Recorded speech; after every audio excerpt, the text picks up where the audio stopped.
A'udzu billahi minasyaitonir rajim. Bismillahirrahmanirrahim. Assalamualaikum warahmatullahi wabarakatuh. Kembali lagi bersama Mang Sukir di channel Sampul Hitam. Dan untuk kali ini, Mang Sukir akan melanjutkan cerita yang sebelumnya yang berjudul Petaka Sejengkal Tanah. Cerita ini ditulis oleh Jasmine Pramestia.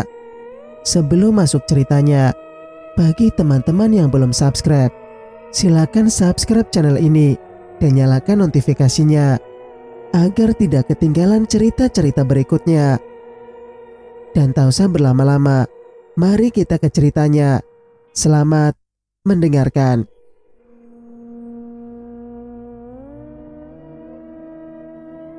Kenapa lo gak bilang sih, Han? Ya, gue mau bilang, cepat siapkan mobilnya.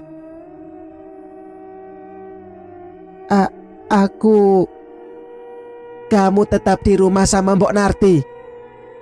Nirmala tersentak mendengar nada bicara Bram terlalu tinggi. Gadis berkulit kuning langsat itu tidak pernah diperlakukan dengan kasar oleh orang tuanya. Atau mungkin saja Bram panik. Mbok Narti. Gegas perempuan setengah baya itu berlari dari dapur menuju ruang makan. Jaga Nirmala. Kalau sampai dia pergi, Mbok yang saya pecat. Baik Mas Bram. Gadis 20 tahun ini pun tidak bisa berkutik sama sekali. Rupanya lelaki berwatak keras itu menakutkan sekali. Kalau sudah begini, jatuh cinta padanya diurungkan saja. Ini bukan tipe Nirmala. Bram dan Johan segera meninggalkan keduanya menuju ujung desa ini. Lu gak bilang sih kalau Nyai Turia di Kerangkeng. Gue baru dapat jejaknya sekarang. Gue gak berani bertindak. Soalnya tuh perempuan dikepung warga, Bram. Kok bisa? Selidik Bram. Entahlah. Kayaknya nih ya, ada campur tangan si Karso, kata Johan sambil fokus menyetir. Kurang ajar. Johan melajukan kendaraannya dengan kecepatan sedang, sebab medan jalan terlalu banyak rintangannya. Jalanan berkerikil belum tersentuh aspal sama sekali. Sudah banyak berlubang dan genangan air. Desa Kencanapati.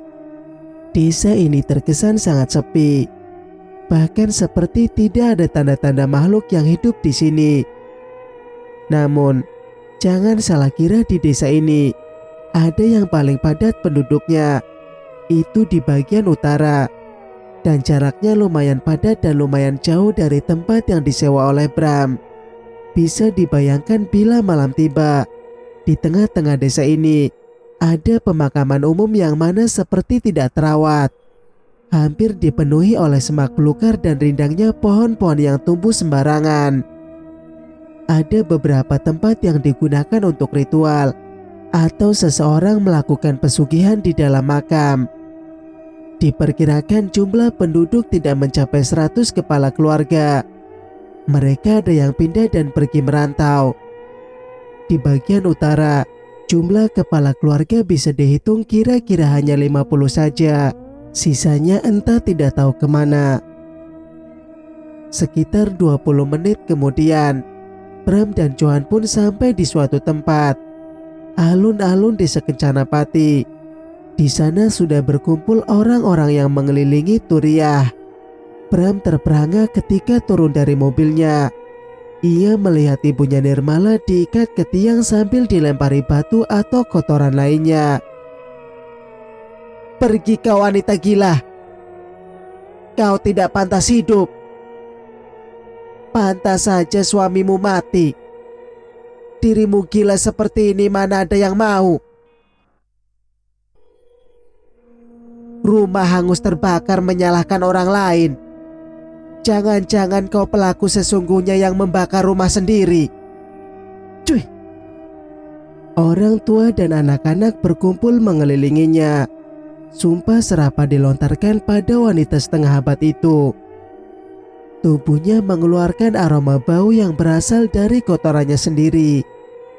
Ditambah lagi orang-orang pun melemparinya dengan sampah dan beberapa telur busuk. Rambutnya acak-acakan, terurai dan menggumpal. Beberapa luka lebam tercekat jelas di area wajahnya. Dan ada noda bekas darah yang telah mengering pun menjadi saksi kekejaman orang-orang yang menghakiminya. Hentikan! Orang-orang tidak mau mendengar ucapan Bram. Mereka tengah asik mengumpat.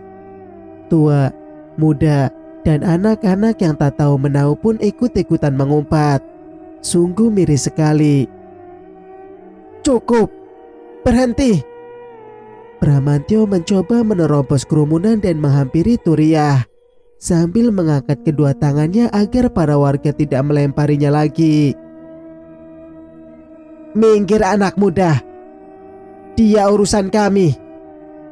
Pembunuh macam wanita gila itu jangan dikasihani, seru bapak-bapak berbaju coklat. Bukan aku yang membunuhnya. Bukan, kata Turiah terdengar lemah. Bibirnya kering dan dia juga menahan haus sedari kemarin.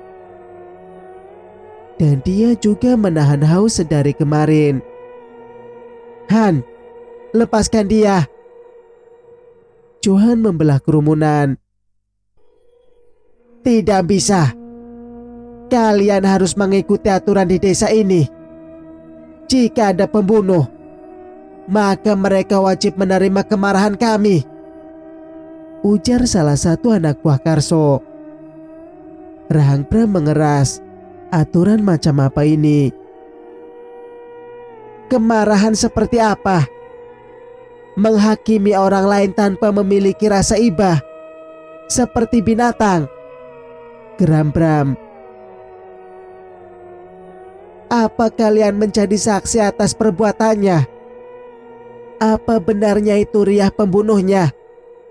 Siapa saksinya? Sambungnya lagi. Semuanya hening sambil menunduk dan ada pula yang saling menuduh. Hei anak muda, kau tahu apa soal saksi? Jelas-jelas wanita tua itu pembunuhnya. Dia kutemukan sedang menancapkan tombak di dadanya, seru lelaki berkumis itu. Dialah biang keladi di balik ini semua. Bukan aku. Bukan. Aku hanya... Diam kau wanita gila. Lepaskan wanita ini. Karena dia calon ibu mertuaku. Apa? Semua orang terhenyak sekaligus tak percaya dengan ucapan Bram. Bram pun bingung. Kenapa kalimat itu lolos dari mulutnya? Johan terperangah dengan pengakuan sahabatnya. Jangan ada seorang pun yang berani-berani mengganggunya. Kalian akan terima sendiri akibatnya, ancamnya lagi. Wanita setengah abad ini nampak bingung. Apa yang dikatakan Bram rasanya menghantam habis ulu hatinya. Bagaimana bisa Bram dengan entengnya mengucapkan kalimat itu? Sementara ia tidak tahu apakah putrinya menyukai atau mereka sedang menjalin hubungan tali kasih. Bram sadar dengan apa yang baru saja ia ucapkan.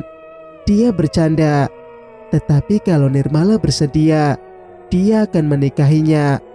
Tak peduli masa lalunya, Bram akan menerima apa adanya. Karena dari sejak dulu, Bram pemuda primadona di kotanya sudah menaruh hati kepada Nirmala ketika masih sering bolak-balik mencari sebidang tanah untuk dijadikan tempat usaha. Sejak lama, dia mengintai kebiasaan dan gerak-gerik gadis pujaannya, mengirimkan orang-orang kepercayaannya. Tidak semudah itu, cegah pemuda itu. Bram melirik matanya sekilas. Apalagi Bahar? Serobot Johan. Pemuda yang disebut Bahar itu pun kaget. Mengapa Johan bisa tahu namanya? Karena dia melakukan perbuatan keji. Tidak gampang kami tutup mulut menjaga rahasia. Bram menyadari apa yang dimaksud lelaki itu. Kami akan tutup mulut pada polisi kalau kami belum membayar denda adat istiadat di sini kan? Cetus Bram. Dia memainkan mata ke arah Johan, memberi isyarat agar segera mengurusnya. Bram meninggalkan alun-alun dan membawa Turia ke kediamannya agar wanita yang berpenampilan acak-acakan dan penuh luka itu segera diobati dan mendapatkan perawatan yang baik. Nak Bram, bukan aku pelakunya. Terang Turia mengiba dengan kedua mata yang berkaca-kaca. Bram tersenyum. Saya tahu Nyai. Tenanglah, biar Johan yang akan mengurus segalanya. Sekarang kita pulang dan bertemu dengan Nirmala. Putriku masih hidup. Turia menatap lekat manik mata Bram. Bram mengangguk sambil tersenyum simpul. Sekilas kemudian senyumnya berubah dingin. Singkat cerita, ketika sampai di kediaman Bram, Turia disambut haru oleh putrinya. Sungguh pemandangan yang memilukan. Bram mengelus dadanya. Akhirnya anak dan ibu menyatu kembali. Masuklah. Keduanya mengangguk. Mbok Narti menyiapkan keperluan Turia, dari pakaian hingga obat-obatan dan juga makanan. Bramlah yang memastikan semua kebutuhan dan keperluan dua wanita yang penting baginya itu terpenuhi. Setelah selesai semuanya, mereka duduk santai di ruang tamu. Sementara waktu kalian tinggallah di sini. Tapi, apa kata orang? Ujar Nirmala Sangsi. Soal. Kedua alis Bram menyatu di tengah-tengah. Bagaimana nanti menurut pandangan orang-orang? Kalau ada pasangan muda-mudi di satu tempat, nanti takutnya mereka menuduh kita berzina. Terang Nirmala menunduk malu. Bram tersenyum. Oh, soal itu, tenang saja. Kamu dan ibumu bisa tinggal di sini, sementara aku bisa di mana saja. Dah, jangan dipikirkan. Nirmala mengangguk paham, dan gadis cantik itu kini bisa bernapas lega. Malam pukul 00, Nirmala terbangun karena mendengar ibunya merintih di pojokan. Bu, kata Nirmala sambil turun dari ranjang. Ketika telapak tangannya menyentuh tubuh ibunya, dia terkejut. Rupanya sang ibu panas dan demam. Nirmala panik. Bu, ayo ke atas, jangan di sini. Nirmala membujuknya, tetapi ibunya menolak. Bukan ibu yang membunuh mereka, Nduk. Bukan. Membunuh siapa? Gadis 20 tahun itu kebingungan. Mungkin ibunya bermimpi buruk. Mereka. Sudah. Sekarang ibu di sini dulu. Nirmala minta obat dulu ya, supaya demamnya reda. Nirmala meraih kerudung yang digantung di belakang pintu kamar, lalu dikenakannya. Ibunya mengangguk. Nirmala bergegas keluar dari kamar mencoba mencari obat pereda panas. Ditelusuri semua ruangan yang tak luas ini dengan pelan-pelan. Di atas meja, di atas lemari bufet dan di laci, Nirmala tak juga menemukan obat. Dia mengayunkan langkahnya ke dapur. Barangkali di sana ada simpanan obat-obatan. Dirinya takut untuk membangunkan Bonarti, takut mengganggu istirahatnya. Sayangnya ketika berada di dapur, ia tak juga menemukan obat. Justru gadis itu terkejut manakala membuka lemari menemukan beberapa senjata tajam, pisau, bermacam-macam bentuk dan ukurannya. Untuk apa? Motong kadal, ujar Nirmala di dalam hati. Apa Mbok Narti gonta-ganti pisau kalau masak? Aneh. Gadis 20 tahun itu segera menjauh dari lemari. Nirmala kembali ke kamarnya, tetapi dia lebih terkejut lagi mendapati ibunya sudah tidak ada di kamarnya. Oh Tuhan, menyusahkan sekali. Bu, gadis itu panik. Dia terperangah melihat pintu depan terbuka lebar. Dasar, ini tidak bisa dipercaya. Mengaku tidak membunuh, tetapi sudah kabur saja. Bagaimana Nirmala mau percaya? Ibu!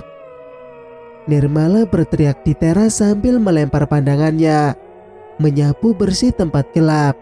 Barangkali ibunya bersembunyi. Namun, hening. Mbok Narti berdiri di ambang pintu. Kehadirannya membuat Nirmala terkejut. Ia pikir kuntilanak sebab rambut wanita setengah baya itu terurai panjang. Ditambah lagi dia juga memakai daster putih, lebar dan berkibar tertiup angin. Ada apa Tondo? Tanyanya sambil mengucek matanya yang masih lengket karena ngantuk. Ibu kabur, Mbok. Kabur? Mbok Narti celingukan. Ayo, kita cari, Nduk. Mbok di sini saja, biar Nirmala yang cari. Nanti Mas Pram marah.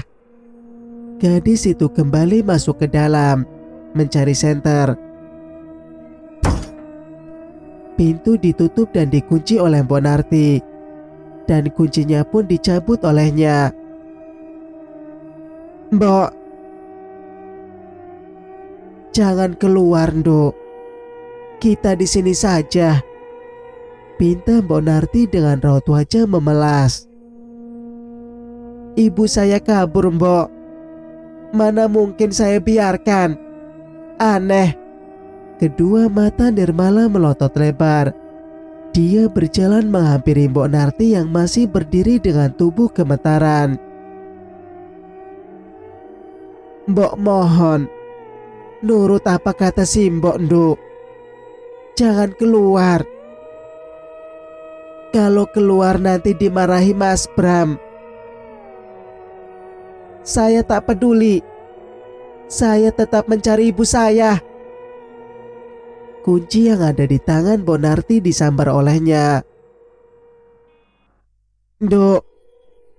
Dia mengejar langkahnya. Saya tidak peduli. Dia mau marah kek, apa kek. Ibu saya harus dicari. Mbok Narti menarik pundak Nirmala. Ini demi keselamatan kita, pekik Mbok Narti. Nirmala terdiam. Dia berbalik menatap lekat-lekat wajah perempuan setengah baya itu. Maksudnya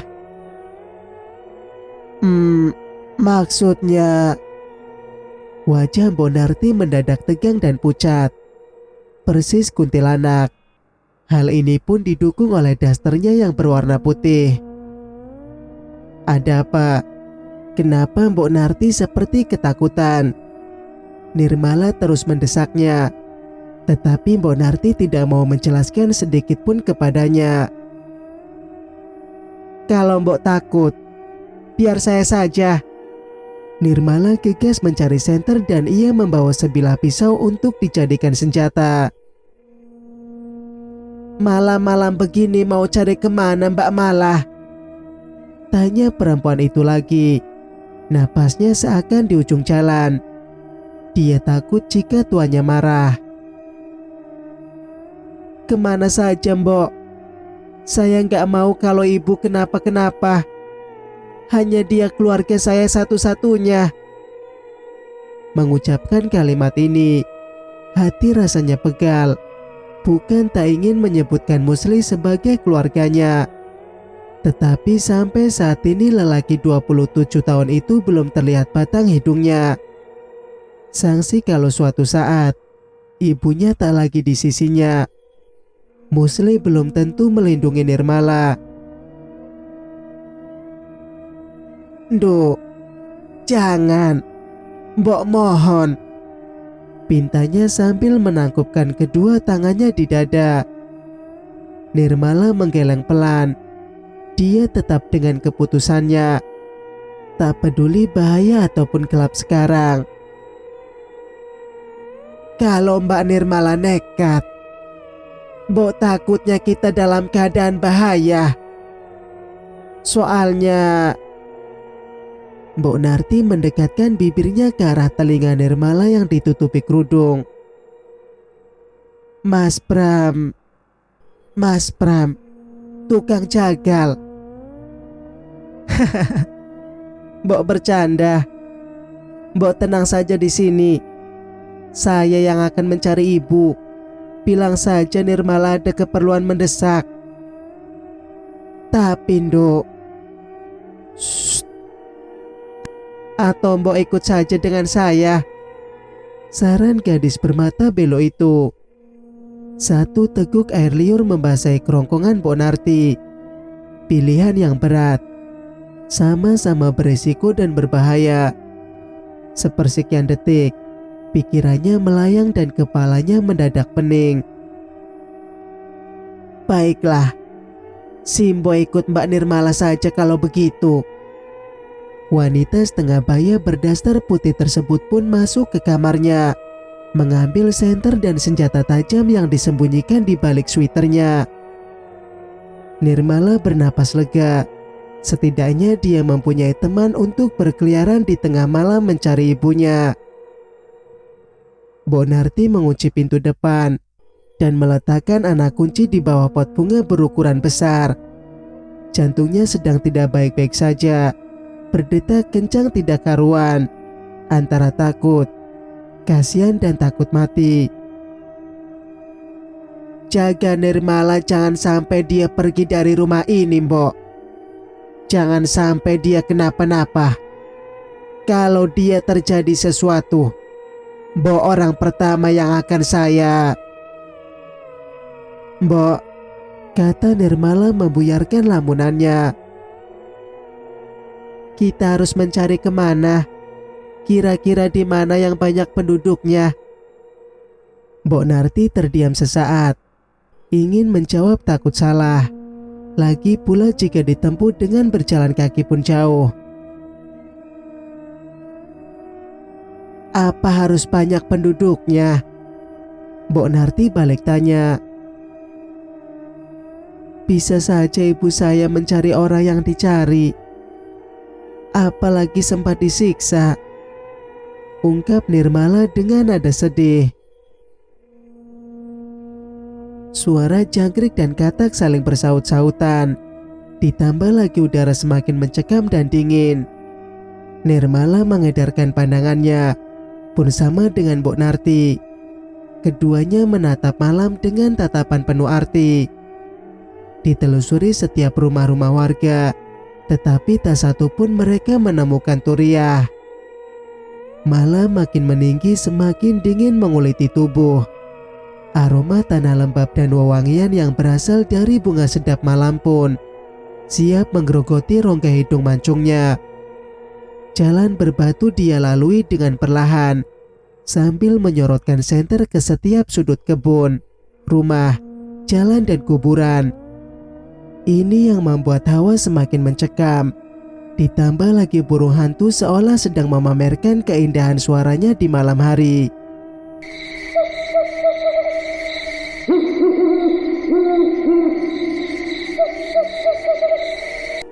Bulu kuduk gadis yang berjalan terseok-seok ini merinding. Oh, tenang saja, dia tidak gentar sebelum ibunya ditemukan. Menurut cerita ibunya, dia dipukuli, dilempari batu, dilempari kotoran, bahkan diludahi oleh seseorang yang sangat membencinya. Dia adalah anak buah Karso, Bahar namanya. Mbok kenal Bahar? Perempuan yang menahan degup jantungnya sedari tadi itu berhenti sejenak. Mbok kurang paham, Dok. Mbok bukan asli sini. Jawaban Mbok Narti membuat Nirmala sedikit kecewa. Lantas, kemana lagi dia mencari ibunya? Jarak 20 meter dari keberadaan mereka, Nirmala menangkap sesuatu. Sorot cahaya senter membuat langkahnya terhenti. Mbok, panggilnya setengah berbisik. Dia mematikan sorot senternya, pun sama dengan Mbok Narti. Perempuan cantik dan anggun itu mengendap dan bersembunyi di balik pohon. Ampun, jangan bunuh aku. Nirmala dan Mbok Narti saling adu pandang. Di semak-semak belukar yang menjalar, terdengar suara orang yang mengiba dan merintih karena kesakitan. Mungkinkah itu ibunya Nirmala? Aku mohon, hentikan. Tolong, jangan bunuh aku. Apa yang kau mau aku turuti? Aku mohon. Hening seketika, Nirmala menatap Mbok Narti.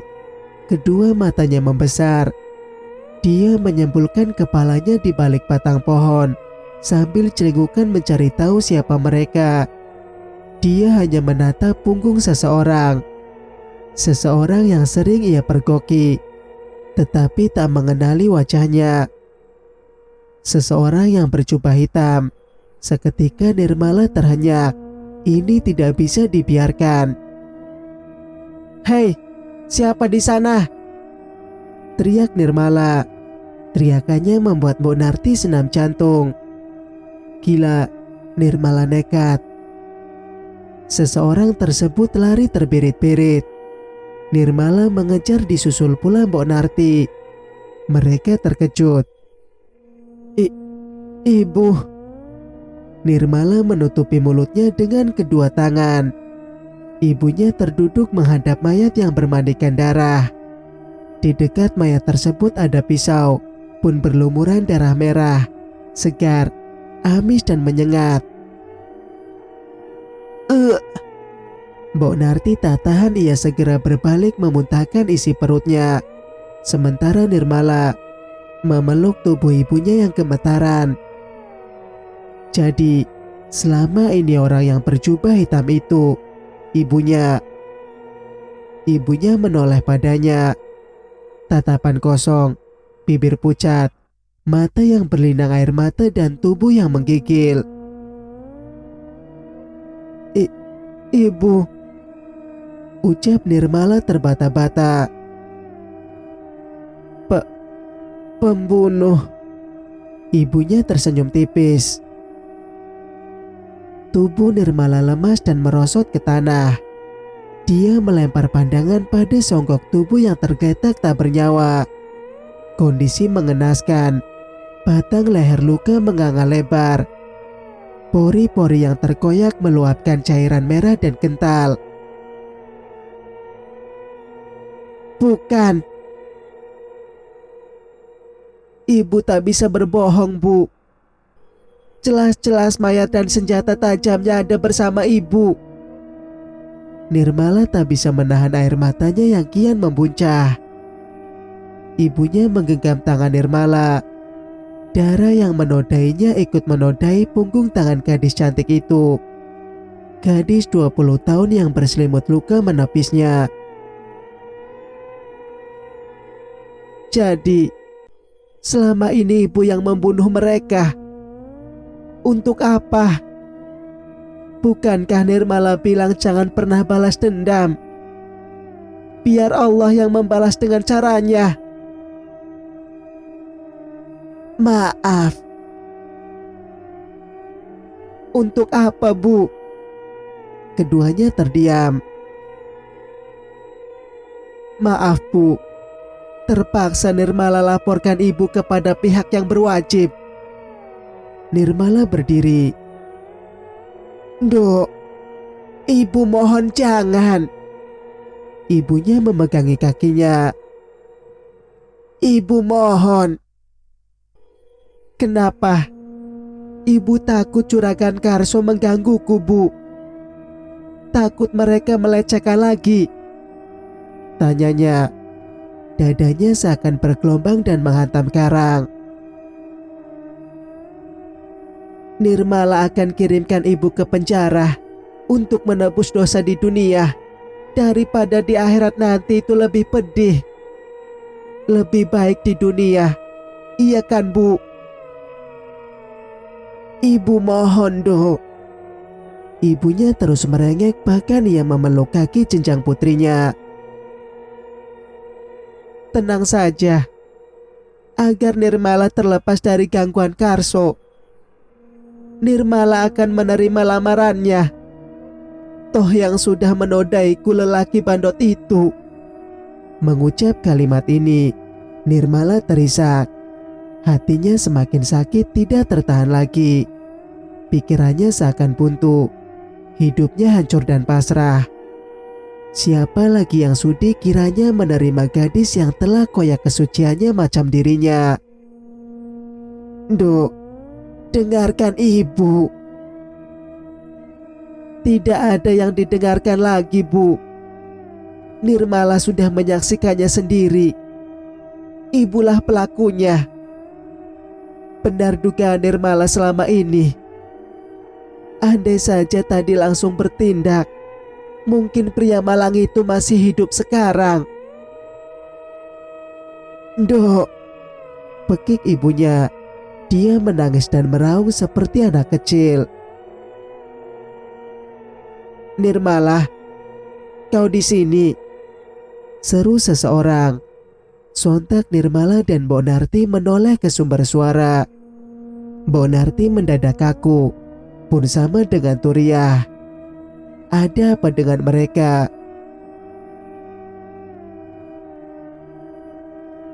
Bersambung. Nantikan kelanjutan ceritanya di video berikutnya. Wassalamualaikum warahmatullahi wabarakatuh.